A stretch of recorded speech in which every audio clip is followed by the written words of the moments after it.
मी अरुण घोडके. शिवचिंतन. छत्रपती शिवाजी महाराजांनी स्वराज्यामध्ये जलव्यवस्थापनाला विशेष प्राधान्य दिले. पाणी टंचाई टाळण्यासाठी किल्ल्यावरती दगड फोडून तळी, टाके आणि तलाव बांधले.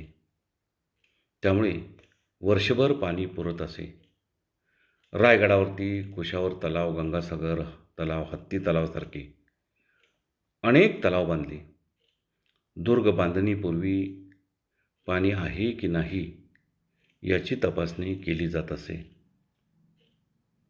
ओढे, नाल्यावर बंधारे, कालवे आणि पाटबंधारे बांधून शेतीसाठी सिंचन केले जात असे.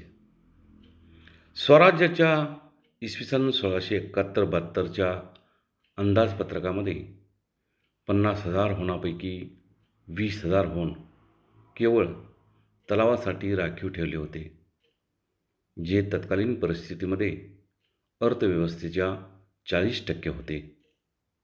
अज्ञातपत्रामध्ये स्पष्ट सूचना दिल्या होत्या की आधी खडक फोडून तळी बांधावी. तळ्यांची खोली साधारणपणे कमीत कमी 20 फूट असावी. तळ मजबूत दगडांनी पक्का केला जात असे, ज्यामुळे पाणी दीर्घकाळ टिकत असे. पाणी आणण्यासाठी भूमिगत नाले, खंदकाचा वापर केला जात असे. त्यावेळी उघडी तळी, गुहातळी आणि बंधारा तळी बांधली जात असत. बहुत काय बोलणे. राम, कृष्ण, हरी.